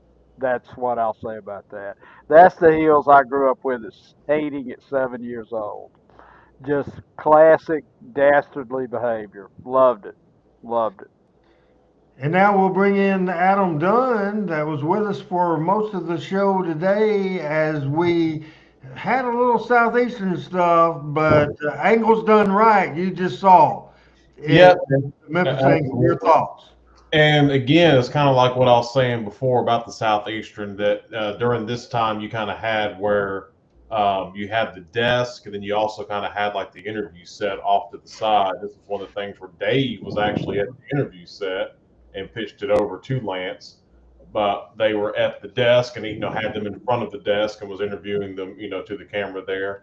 And you can tell Howard did okay with the other guy. You could tell he was quite nervous being on national television for the first time probably, but it was a really neat angle. I like the idea because it kind of adds just a more of a, I'm not going to say the right word, but just more of a bigness to it, that you have a national thing that's coming in to give the award, and this is people have voted all around. And again, it was another good way to tell the story, right? Memphis Wrestling's always tell the story, and so you have they had issues, this brought them back together, that all looked good. And then just like on HPQ when when Lawler hit Mike Stark and you missed the shot, but you got Lance's face, and that was way better than anything else. Same thing on here. You missed when he initially hit him, but Lance is just disgust in what he saw. Lance's disgust. You could have had him hit him over the head with a glass bottle, and I would have rather seen Lance's reaction shot than him getting hit with the glass bottle, because almost like a father figure seeing two boys that he thought were finally getting along, and then, unbelievable. Here we go at it again. And that's just, again, the way Memphis studio wrestling was. And could you imagine now having a group of people in a studio setting and that much blood going everywhere? It would never happen today. No, it would never. Hey, Adam, thanks for making the hot tag and helping us out today. Sure, not a problem. Appreciate it very much. And Pat, this is the second week in a row the panel wasn't here, and it's their loss because they've missed out on two great shows and a spectacular show today. What did you learn, and what's your final thoughts and your last take? I mean, I just love, coming down through the years, starting with Fargo, who more classic to do than that, and I appreciate it when Adam gets Adam is the heart and soul of the show. He makes it happen most each and every week, and could not get it done without him. But I like it when he has an opportunity we have an opportunity to hear his thoughts, because he loves Memphis wrestling certainly as much as we do. But I'll tell you, seeing the different territories, and I love that. I mean, I like seeing different territories from time to time. But what I came back to today on that last segment was just how much Lance held it all together. I mean, that whole last segment revolved around Lance, and again, Eddie Gilbert, a heel in the Don Green 1968 mold. Just love it. Loved it. Final take and plans for the week. Final take, plans for the week, not going any, well, I am too. I'm actually coming to see you, coming up your way, and I'll talk to you about that. I've got a funeral to come to. So you decided to go, right? Yeah. But I'll catch up with you on that. And I'm going to come in and out, though. But, just good to be in town this week and not on an airplane, which I've been for the past 6 weeks. So, anyway. Always good to be here. Thank you, Pat. You did a great job. Adam did a great job. We missed Rusty. We missed everybody. Chris and Michael St. John, Pat Trammell, Adam Dunn, and good old RH got it done for you today with a spectacular Talking Memphis Wrestling. Until next time, for Pat Trammell and Adam Dunn, this is Randy Hill saying bye-bye, everybody.